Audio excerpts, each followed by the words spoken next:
Amados irmãos, a paz do Senhor, que alegria poder chegar aqui até esse momento. Nós estamos encerrando o primeiro trimestre de 2023, cujo título desse assunto em toda a lição é Aviva a Tua Obra. E a lição de número 13, que é a última lição, tem exatamente esse mesmo tema. Aviva, ó Senhor, a tua obra. Esse tema ele é retirado do texto áureo que está em Abacuque, capítulo 3, versículo 2. Ouvi, Senhor, a tua palavra e temi. Aviva, ó Senhor, a tua obra. No meio dos anos, a notifica. Na ira, lembra-te da misericórdia. Abacuque capítulo 3, versículo 2. E nossa verdade prática diz: é vontade de Deus avivar a sua obra nesses últimos dias, até que o Senhor Jesus volte. Muito importante esse tema.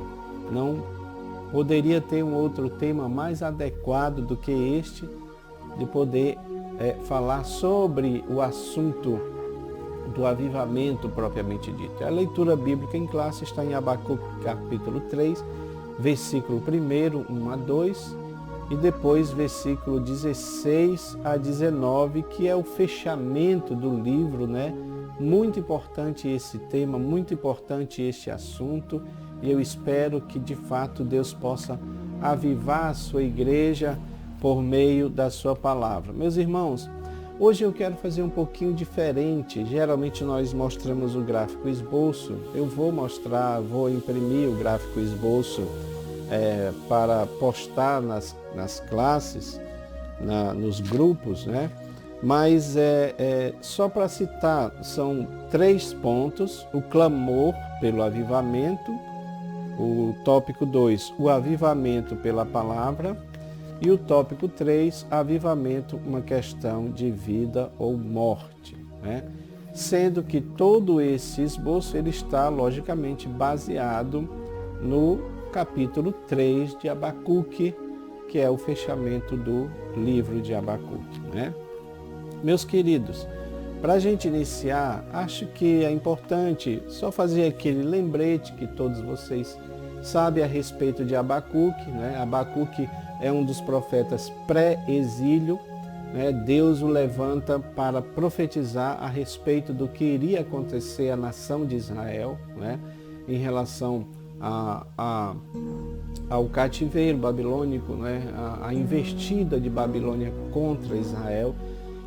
E Abacuque é esse atalaia de Deus que vem para falar a respeito disso, assim como vários outros profetas também são profetas pré-exílios, né? Você tem os profetas do exílio, que foram levados, ou os que estavam vivendo no período do exílio, né?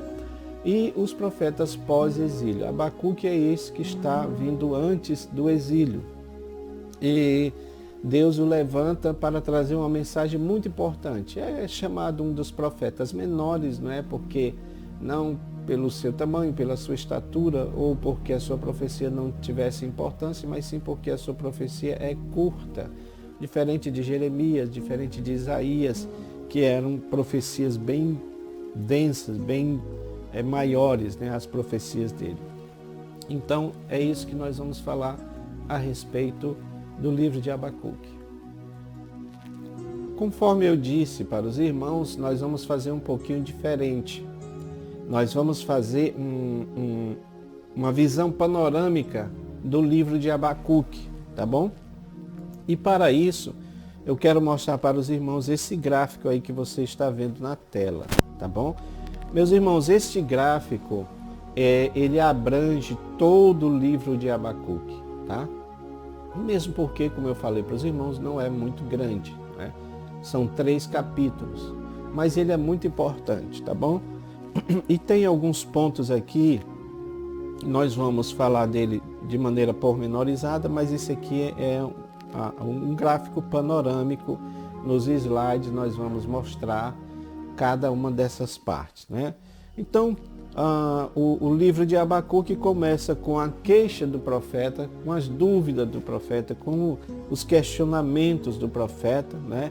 Então você tem aí a setinha apontando para cima, a queixa do profeta, aí você tem a setinha apontando para baixo, que é a resposta de Deus, né? O profeta se queixa a Deus, Deus responde ao profeta falando sobre a queixa dele. Novamente o profeta se queixa para Deus, a seta vermelha para cima, e depois Deus responde novamente, seta azul para baixo, né? A resposta de Deus ao questionamento do profeta, né? Praticamente no meio do livro nós temos ali aquela resposta de Deus em forma de placa, em forma de mensagem escrita, né? E nós vamos também falar sobre isso. E Deus novamente responde falando do resultado de tudo isso, que seria a inundação do conhecimento de Deus, como as águas cobrem o mar, o conhecimento da glória do Senhor haveria de encher toda a terra, mas o povo teria que passar por este período difícil, que era exatamente o período do cativeiro, né? Que fazia parte do juízo de Deus. Então, veja que o gráfico está baseado no texto, e ele começa, né, perguntando até quando, onde estás? Ele começa com incertezas, com dúvidas, mas ele termina com certeza, com convicção, com adoração, porque entre o até quando e entre o ainda que existe um percurso ali para ser percorrido, que é o que nós vamos falar, né? Então, ainda que a figueira não floresça, e ele vai falando todas as coisas que vão acontecer a Israel. Isso é o verdadeiro avivamento, porque apesar de toda a crise que a nação iria passar, mas ele permaneceria fiel ao Senhor. Louvado seja Deus. É assim que deve acontecer também com a igreja do Senhor. Amém? Então vamos lá, queridos, falar do pormenor, dos pormenores desse livro, e está tudo aqui também dentro da lição, né? Quando fala aqui, o primeiro tópico, o clamor do avivamento, aí você vê aqui a intercessão angustiada do profeta, né? Ou seja, ele fala aqui das dúvidas que ele está tendo, né? Essas dúvidas têm a ver exatamente com o que está acontecendo, conforme você pode ver aí, né? Então, o profeta, ele se sente angustiado, o profeta, ele se sente queixoso, o profeta se sente duvidoso, o profeta se sente questionador pela situação espiritual, pelo declínio moral que estava acontecendo com a nação de Israel, né? Com Judá especificamente. Então, é claro que ele pergunta para Deus: onde é que tu estás em tudo isso?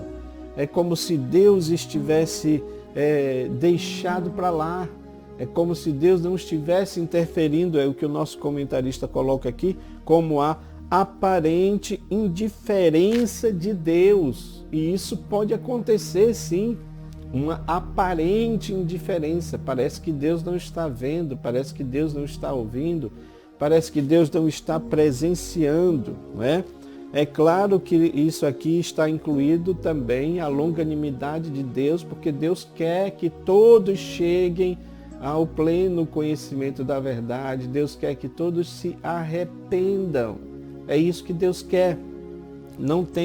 Deus não tem interesse na morte do ímpio, né? Mas Ele quer que todos cheguem ao pleno conhecimento da verdade. Então o profeta está se queixando, o profeta está questionando a Deus sobre essas coisas.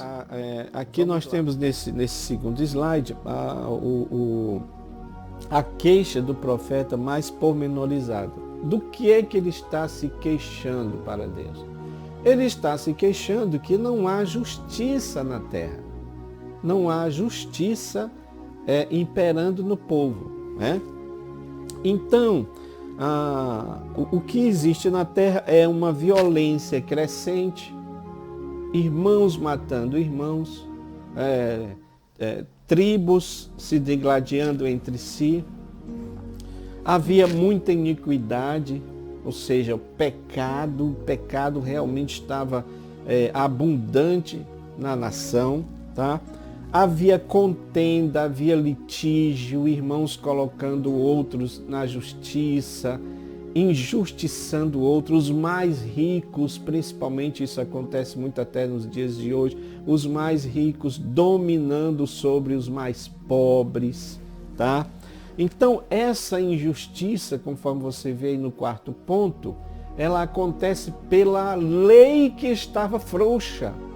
O próprio profeta fala sobre isso, a lei é frouxa, a lei está afrouxada, né? Porque as pessoas não estavam mais seguindo a lei, as pessoas não estavam mais seguindo a palavra de Deus, nesse caso aí a lei, porque a lei também tinha esse aspecto social, né? E o povo não estava mais seguindo. Então é claro que tudo aquilo gerava no profeta essa angústia. Onde está Deus? Por que Deus não age? Por que Deus não está vendo? Deus não está vendo todas essas coisas? É interessante, meus irmãos, que esse questionamento, onde é que está Deus, nos remete, por exemplo, à pergunta ou aquilo que foi falado pelo salmista, né, quando diz que onde é que Deus está? Ou então se diz, Deus não existe. O tolo diz no seu coração, Deus não existe. Essa expressão não necessariamente, e algumas traduções trazem isso de maneira mais clara, não necessariamente está mostrando um ateísmo por parte da pessoa que fala isso, que pensa isso. Pelo menos não um ateísmo, aquele ateísmo acadêmico, aquele ateísmo intelectual que procura negar a existência real de Deus. Mas essa expressão quer dizer que os ímpios faziam as coisas erradas, e quando está falando de ímpio, está falando do povo de Israel, que fazia as coisas erradas. Não só das outras nações, as outras nações também têm esse mesmo sentimento. Até os dias de hoje é assim. Mas ele está falando de pessoas que eram da nação de Israel, que praticavam injustiça, que praticavam iniquidade, que praticavam mal, e eles mesmos diziam, Deus não existe.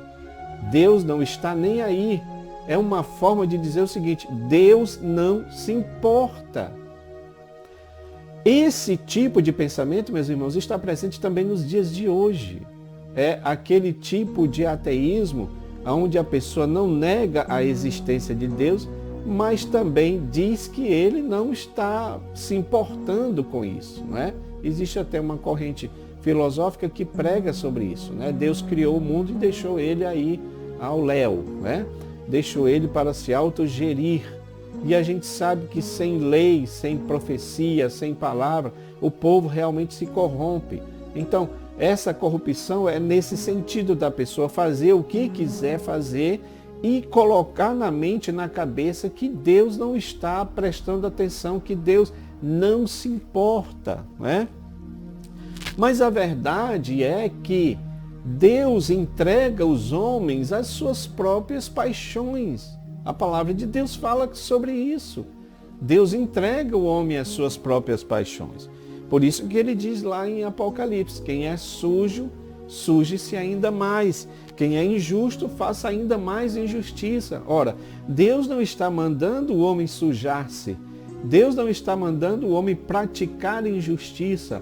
Mas ele está dizendo o seguinte, se você tem predisposição, se você quer fazer isso, se você quer andar de acordo com a sua mente, com o seu coração, de acordo com o que você quer fazer, então faça. Porque Deus sabe, e isso é algo que tem que ficar claro, que Ele vai chamar todos a juízo.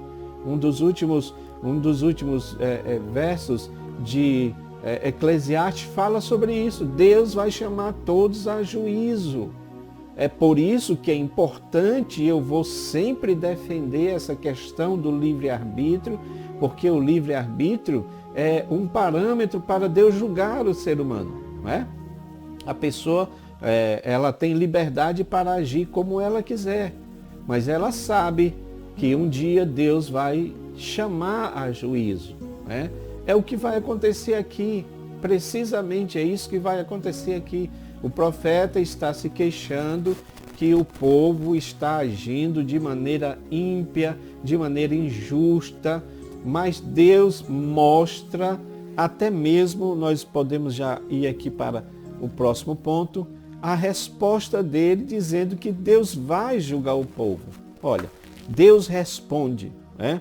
Deus responde, Judá será castigada, né? Então ele diz, Abacuque capítulo 6, 8, estou levantando os babilônios, um povo cruel e violento, eles marcharão por todo o mundo, ou seja, eles vão conquistar não só Jerusalém, mas não só Judá, mas outras nações, né? Então, ele vai conquistar outras nações, eles vão fazer isso com muita crueldade, porque eles eram realmente cruéis, né? E eles mesmos vão decidir, conforme você vê aí no texto, um parâmetro para o que é certo e o que é errado. É eles que vão decidir. Os seus cavalos são mais velozes que leopardos e mais ferozes que lobos ao anoitecer. Seus cavaleiros atacam vindo de longe como águia. Eu queria que você gravasse essa palavra aí, águia, tá bom? Ou também abutre, tá bom? Tanto águia quanto abutre tem o mesmo sentido, apesar de não ser o mesmo animal, mas é considerado ave de rapina, né? Então, como águias, lançam-se sobre a presa para devorá-la. Ave de rapina. Agora, preste atenção. Deus está dizendo que levantaria Babilônia para julgar a nação, né? Para julgar a nação de Israel. E nesse gráfico aí que vocês estão vendo, tem algo muito interessante, meus irmãos. E essa parte aqui eu queria que vocês prestassem atenção e, se você quiser, pode ensinar isso para o aluno, porque isso vai fortalecer a nossa fé. Deus já havia revelado a Moisés que iria fazer desta forma. Moisés, Deuteronômio, né, escreveu o Pentateuco, Deuteronômio, o último, né? Ele já está se despedindo da nação, porque Deus disse para ele que ele não entraria na terra, então ele está dando as últimas instruções, renovando a aliança, porque Deuteronômio, como segunda lei, é renovação da aliança, vocês sabem disso, eu estou só aqui relembrando para a gente, né, consolidar esse pensamento aqui, tá?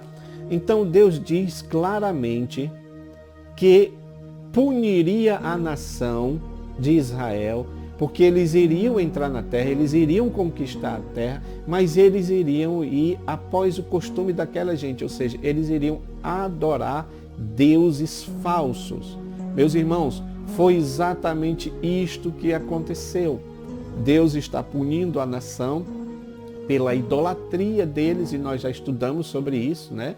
Já estudamos no livro de Ezequiel, né? No trimestre passado, onde o povo colocava imagens de deuses no próprio templo de Jerusalém e dentro do templo de Jerusalém. Então veja que a questão da idolatria, que é uma afronta a Deus, estava demais, né?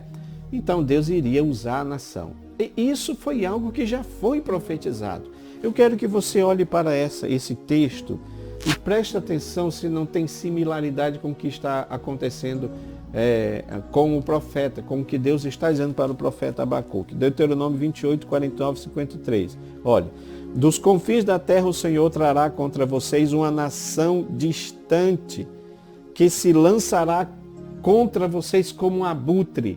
O texto anterior falava de águia, por isso que eu disse para a gente ficar atento à palavra, porque tanto águia quanto abutre tem o mesmo significado, no sentido de ave de rapina, que vem para, né, destruir a presa, tá?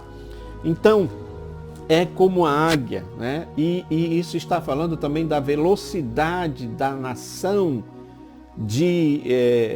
não só velocidade de conquista, olha só, meus irmãos, não só a velocidade de conquista, como também a ferocidade, com a qual ele faz, a nação fazia as suas conquistas, tá?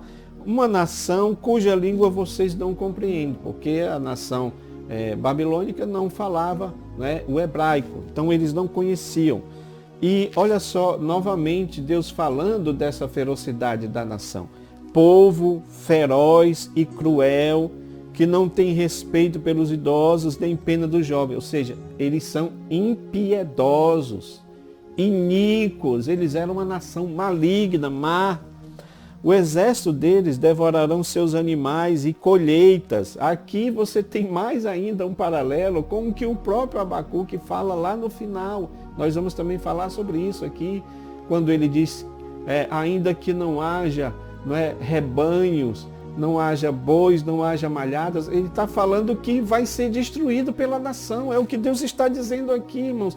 Veja a precisão da profecia bíblica. Preste atenção.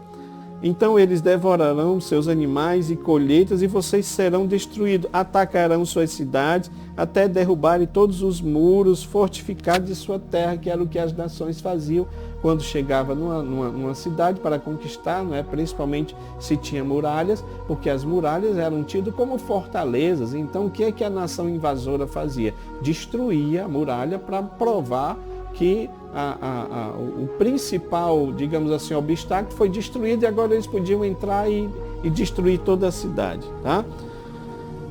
E Deus até diz assim, olha, fortificados, derrubarem todos os muros fortificados da sua terra, as muralhas das quais vocês confiavam como proteção, né? Porque aí a proteção passa a ser na muralha, o homem passando a ter a confiança no seu braço forte, não no Deus de Israel. Está bem claro isso daqui. Olha o que diz aqui, meus irmãos, o cerco, porque Babilônia primeiro fez um cerco também, né? E depois que eles entraram com ataque mesmo total. O cerco e a grande aflição que o ataque inimigo causará serão tão terríveis que vocês mesmos comerão a carne de seus próprios filhos e filhas. Irmãos, isso está registrado em Jeremias, quando diz que as mães comiam a carne dos seus próprios filhos. Elas combinavam, hoje eu mato meu filho e a gente come, e amanhã você mata o seu filho e nós comemos. Eles faziam isso. Então veja a precisão da profecia bíblica.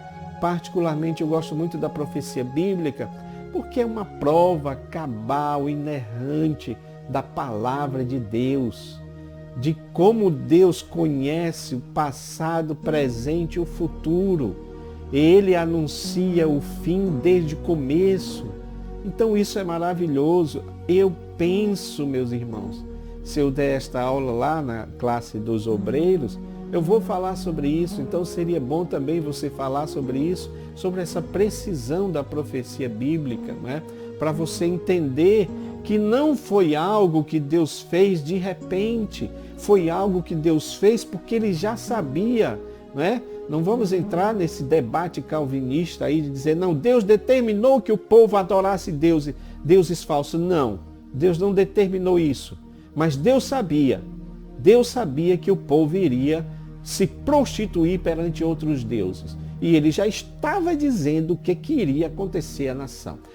Isso é para mostrar para nós, é a parte prática disso daqui, olha. Que mesmo sabendo do que vai acontecer, ainda assim há pessoas que desacreditam na palavra de Deus e não querem levar ela a sério. Existe isso hoje nos dias em que vivemos? Existe. Muitas pessoas aí estão pregando heresias, pregando coisas erradas, pecados, dizendo que as pessoas podem fazer, que Deus não vai fazer nada, Então, meus irmãos, isso aqui é algo muito sério que nós precisamos atentar, tá bom? Olha só, qual foi o outro questionamento de Abacuque para Deus? Porque era um diálogo em forma de perguntas e respostas, Então, Abacuque faz o questionamento sobre a situação espiritual da nação. Deus responde que vai julgar a nação. E o profeta responde questionando a Deus, mas como o Senhor vai julgar uma nação? Como o Senhor vai julgar o seu povo como uma nação mais ímpia que a nossa? É claro que Abacuque tinha consciência dos erros da nação. Ele já faz isso no primeiro questionamento. Ele já está questionando. E ele está questionando, é interessante isso, né? Ele questiona por que Deus não age, por que Deus não castiga. E agora, quando Deus diz que vai castigar com a nação mais ímpia, com a nação de Babilônia, ele diz, mas por que o Senhor vai castigar com a nação mais ímpia, né? Parece que nós nunca estamos satisfeitos com a resposta de Deus ou com o agir de Deus. Mas ele está lá questionando e isso é importante, porque Deus vai mostrar o seguinte, que ele iria usar, por isso que nós colocamos aqui a imagem de uma espada, né? E o nosso comentarista, ele fala isso também, não só a espada, mas também o chicote, né? É como se Deus estivesse usando a nação babilônica para castigar o povo de Israel, que ele já tinha dito lá, conforme nós mostramos em Deuteronômio 28, né? Então Deus está usando uma nação ímpia para servir de espada de julgamento, de chicote, de correção para a nação de Israel, para a nação especificamente de Judá. Acontece também nos dias de hoje, pode acontecer, de Deus usar ímpios para corrigir. Então essa foi a resposta de Deus, o questionamento novamente de Abacuque para Deus, né? A resposta de Deus para Abacuque foi dizer que ele iria também punir a nação de Israel pelo erro, a nação babilônica, perdão, pelo erro deles, né? Por eles estarem agindo daquela forma. Então, apesar deles serem usados como espada de julgamento, mas eles seriam também julgados, porque Deus não deixa a injustiça imperar. Deus não é injusto, então ele vai agir de maneira justa. Inclusive isso foi deixado muito claro na própria estátua de Nabucodonosor, que Daniel interpretou, né? Então ele está vendo lá Babilônia como a cabeça de ouro, como o reino mais importante, mas esse reino vai ser subjugado depois, né, exatamente pelo Império Medo-Persa, que é a parte do peitoral e dos braços, né, da estátua. Então é claro que Deus iria julgar a nação que estava fazendo o que eles estavam fazendo com a nação de Israel. Meus amados, depois dessa resposta de Deus, o Senhor, o profeta, ele sobe a uma torre de vigia, não é? Eu achei muito interessante esse tema quando ele diz, capítulo 2, né? Estarei na minha torre de vigia e ficarei na fortaleza e vigiarei para ver o que Deus me dirá e me responderá a resposta à minha queixa. Achei isso muito interessante, porque uma forma de nós sabermos as respostas de Deus é estando mesmo na torre de vigia. E o Senhor é essa nossa torre de vigia. Então significa dizer que nós estamos nele, esperando no Senhor a resposta para as nossas dúvidas, para as nossas indagações, para os nossos questionamentos. Onde você coloca a sua dúvida? Onde você coloca os seus questionamentos? Às vezes a gente direciona para outros lados, quando a gente deveria direcionar as nossas dúvidas e questionamentos para Deus. Temos até medo, às vezes, de fazer isso, com medo de Deus nos castigar. Não, Deus quer a nossa sinceridade. O profeta estava sendo altamente sincero a Deus e ele estava no posto dele, como um atalaia. Veja que o atalaia fazia isso, né? Ele ficava na torre de vigia. observando quando vinha o inimigo, né? Assim mesmo os crentes, assim mesmo os servos de Deus, precisam estar na torre de vigia, precisam estar nesse lugar alto, nesse lugar elevado, para que ele possa contemplar o que está acontecendo, para que ele possa ter resposta de Deus para aquilo que está acontecendo, tá? Então Deus novamente responde a partir do versículo 2, né? Capítulo 2, versículo 2. É quando Deus diz isso que você está vendo aí nesse gráfico, que é muito interessante. Ele diz, olha, escreva a visão em letras grandes, torne-a bem legível sobre tábuas, provavelmente tábuas, segundo os estudiosos, né? Tábuas de barro cozido, né? Para ser lida por até quem passar correndo possa ver. Ou seja, eu costumo dizer que esse aí é o outdoor, né, de Abacuque. Por quê? Porque Deus usa um recurso gráfico, por isso que nós nesse grupo aqui, EBD Views, utilizamos esses recursos gráficos. É pena que nem todos os irmãos ainda entenderam a proposta. Nós aqui no campo, onde estamos servindo a Igreja do Senhor, estamos tentando mostrar esta utilidade, né, do uso desses gráficos, porque são importantes para a fixação do assunto na nossa mente. Deus usou um recurso gráfico para que isto ficasse na mente e até quem passasse apressadamente pudesse ler. Irmãos, eu acho isso muito impressionante, porque nós estamos vivendo aquilo que o filósofo Bauman, né, fala da modernidade líquida, daquilo que é, sabe, que rápido se esvai. Então a comida é fast food, as outras coisas são tudo fast, são tudo rápido. As pessoas querem ler as coisas rápido, as mensagens são com poucos caracteres, tudo tem que ser muito rápido. Então, segundo os estudiosos de marketing, o outdoor, ele precisa ser feito com pouco texto, de maneira visível, para que as pessoas que passem na frente do outdoor, elas tenham, segundo pesquisas, cerca de 8 segundos para ler. Você está passando no carro, você está passando em um ônibus, em um coletivo, você tem precisamente, segundo eles, cerca de 8 segundos para ler de maneira que você possa entender. Então Deus manda que Abacuque escreva em uma placa a visão.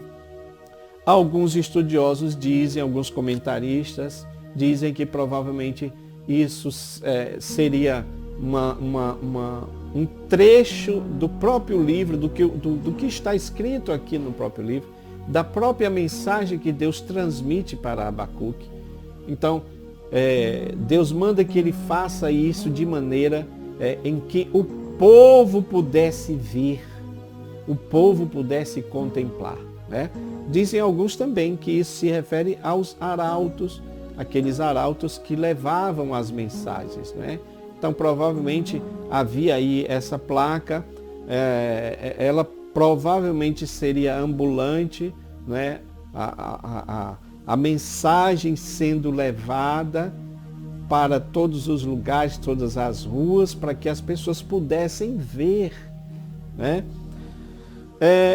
Mas o que era o foco principal da mensagem, meus irmãos? E aqui eu vejo um paralelo com Jonas. Porque Jonas saiu na cidade de Nínive anunciando o juízo. Anunciando que se eles não se arrependessem, Deus julgaria aquela nação, né? Aqui, a placa de Abacuque, ela funciona como esse lembrete. Não mais que o povo devesse se arrepender no sentido de que Deus iria parar o juízo. Não. Deus está dizendo através do profeta que o juízo vem e isto era irrevogável. E isto era inevitável, meus irmãos. Meus irmãos, essa parte nós também precisamos contextualizar para os dias de hoje. Você, todos nós que pregamos o Evangelho, precisamos pregar sobre o juízo vindouro de Deus, sobre o grande e terrível dia do Senhor, sobre o dia de densas trevas que vai começar com o arrebatamento da igreja. E aí vai continuar com a grande tribulação. Isso para nós que somos pré-tribulacionistas, acreditamos dessa forma. Mas se você quiser acreditar que a igreja vai passar pela grande tribulação, aí já é uma questão sua. Mas o fato é que a Bíblia diz que Deus vem julgar a terra. E essa questão tem que ser muito explicada, tem que ser pregada, porque tem outras reverberações sobre isso, meus irmãos. Por exemplo, há quem pregue que no final, aqueles que vão ser salvos vão estar com o Senhor e os que não vão ser salvos vão ser aniquilados, né? A doutrina do aniquilacionismo. A doutrina do aniquilacionismo nega a existência do inferno. Como tem pessoas também hoje que estão negando a existência do inferno e estão também negando, tá bom? Que Deus vai julgar a terra. Então essa mensagem de juízo, de destruição, não é uma mensagem muito palatável para os dias de hoje. As pessoas não querem pregar sobre isso, porque tem muitos que também não querem ouvir dentro da igreja. Mas eu volto a repetir, a gente precisa entender que Deus vem julgar a terra. Há muitos textos neotestamentários, não teria tempo para citar todos eles aqui, que provam que Deus vem para julgar a terra, não é? Que Deus vem e Ele é aquele que vai nos livrar desta ira vindoura, por isso que é chamado dia da ira do Senhor. O profeta Abacuque, desde esse tempo, Deus já estava através dele como um canal dizendo que ele iria julgar a terra, não só a nação de Israel, mas sim todo o mundo. Porém, a nação de Israel seria julgada e vai ser julgada especificamente no período da tribulação, pois como vocês sabem, não é? A tribulação será também para a nação de Israel, para que haja essa conversão real a Cristo, né? Então o juízo de Deus virá. Uma coisa que Deus pede, que Deus fala, que isso aqui é importante também para nós contextualizarmos nos dias de hoje, e tem a ver com o avivamento. Essa parte tem a ver principalmente com o avivamento. Ele diz assim, olha, haverá demora no cumprimento da profecia. E aí alguns dizem que Deus não demora. Deus demora sim.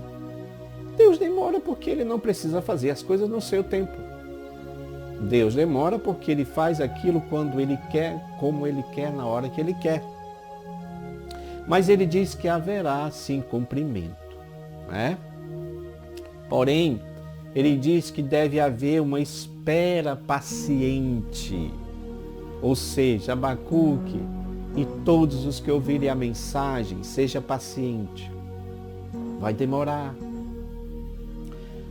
Quando você lê as parábolas de Jesus, especificamente a parábola das 10 virgens, você vê que, e tardando o noivo, nós não geralmente atribuímos aquele noivo como a Jesus Cristo? Pois bem, e tardando o noivo, adormeceram. Então vai haver sim demora, meus irmãos. A gente precisa estar atento. Mas o cumprimento da visão vai acontecer no tempo certo. E aí nós precisamos estar atentos para uma coisa muito importante. Que aquele que permanecer justo, aquele que permanecer com caráter ilibado, aquele que permanecer fiel, aquele que mantiver a sua fé intacta, ele vai viver pela fé, que é isso que o Senhor está dizendo aqui na sua palavra. Meus amados, para encerrar o nosso assunto, vamos aqui para o final, quando o próprio profeta, ele conclui a sua mensagem com uma mensagem mais otimista, com uma mensagem mais avivada, porque ele diz que ouviu a palavra do Senhor, né? É muito interessante, que é o segundo ponto. O avivamento veio pela palavra de Deus. Então ele ouviu a palavra do Senhor. Ele ouviu a palavra do Senhor. Por isso que é importante frisarmos a pregação, o ensino da palavra expositiva, para que as pessoas ouçam a palavra do Senhor. Está escrito assim: quem tem ouvidos para ouvir, ouça o que o Espírito diz às igrejas, e o Espírito está falando muito fortemente através dessas mensagens de todo esse trimestre, em todas as igrejas da Assembleia de Deus, onde estamos pregando e ensinando a palavra do Senhor, né? Então é importante isso. Ele ouve a palavra do Senhor e ele teme, né? Ouvi a tua palavra e temi, né? É interessante o ponto de vista aqui do nosso comentarista, que ele diz que o temor ao Senhor não tem a ver com medo ou pavor, né? Mas remete à questão da reverência a Deus. E nós acreditamos nisso piamente. Agora, o que precisa ser dito, meus irmãos, e isso não é algo que as pessoas também querem falar, é que esse temor reverente, ele é com tremor. É temor e tremor. E esse tremor é, sim, medo. Em que sentido? Ora, quando você lê a epístola de Hebreus capítulo 12, que Moisés tem a visão de Deus no monte, ele diz: eu estou assombrado, eu estou com medo. Ele estava, sim, tremendo da presença do Senhor. Esse tremor, esse medo, ele é importante para a gente entender que o nosso Deus é um fogo consumidor. Então a mensagem de um Deus, sabe, que não age, de um Deus que não tem uma severidade, porque o nosso Deus é severo nesse sentido, é sério. Então ele vai agir. E isso é importante que as pessoas saibam. Porque senão nós vamos aderir àquela ideia das pessoas dizendo aí que Deus não se importa, como nós falamos lá no início, né, que você pode fazer o que quiser, porque Deus é amor. A gente sabe que Deus é amor, mas Ele é ira também. Ele é ódio também. E o ódio de Deus não tem a ver com o meu e com o seu. O meu e o seu ódio é de rancor. O Deus não. O ódio de Deus, a ira de Deus é de justiça, de aplicar a justiça. Então esse conceito aqui, ao meu ver, só precisa ser complementado, porque você tem sim casos de Moisés, como por exemplo eu falei aqui para vocês, o caso do próprio Daniel, quando tem a visão daquele ser celestial, né, que era uma teofania de Deus, então ele cai várias vezes como morto e tremendo. João, no Apocalipse, quando ele tem a visão do Cristo andando sobre os castiçais, a Bíblia diz que ele caiu como morto. Agora, presta atenção para que você não entenda que nós estamos falando alguma coisa errada aqui, porque estamos falando dentro da palavra. O que que Jesus disse para João? Não tenha medo. Significa dizer que João estava com medo, sim. E esse medo, nesse sentido de temor, de reverência, é importante a gente saber, sim, porque estamos lidando com um Deus que é fogo consumidor, né? Para que a gente não tenha outra interpretação errada. Bom, para concluir aqui, meus irmãos, ele faz um clamor pelo avivamento. Ouvi, Senhor, a tua palavra e temi. Ele teve aquele receio, porque ele sabia que Deus ia julgar a nação, ia ser algo forte, tremendo, né?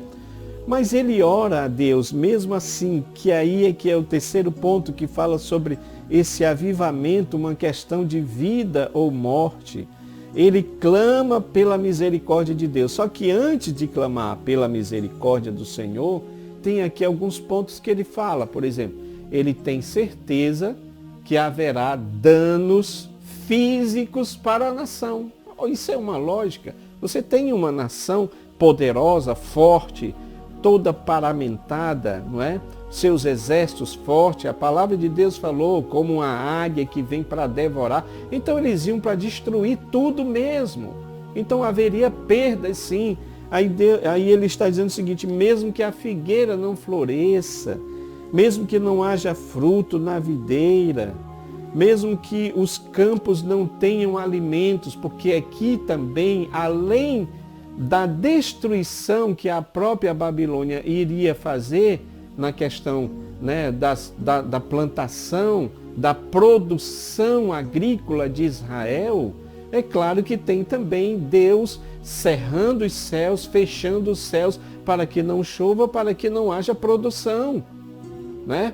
Então essas duas coisas estão envolvidas. E o profeta diz com muita propriedade: mesmo que a figueira não floresça, mesmo que não haja fruto na videira, o produto da oliveira não produza fruto, os campos não tenham mantimento, ou seja, mesmo que haja todas essas perdas materiais, físicas, mesmo que haja perda dos rebanhos, porque era uma sociedade, né, agrícola, né, e pastoril também, porque você tem ali pecuária, né, a parte pecuária, agropecuária, você tem ali a produção de ovelhas, a produção do gado, porque eles iam destruir tudo.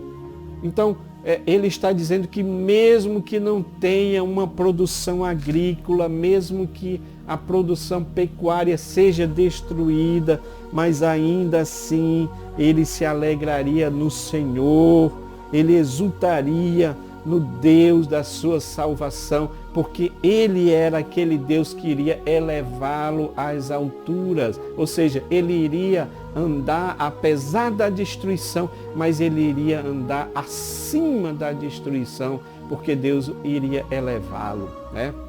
Isso poderia significar que Deus iria levá-lo, ele através da morte, ou que ele teria força, poder para estar firme em Deus, avivado em Deus, sabendo que Deus é um Deus misericordioso, porque ele clama lá no início também do capítulo 3, Senhor, eu sei que tu vais colocar, eu sei que tu vais agir, eu sei que tu vais colocar a tua ira sobre essa nação, mas na tua ira, lembra que tu és um Deus de misericórdia.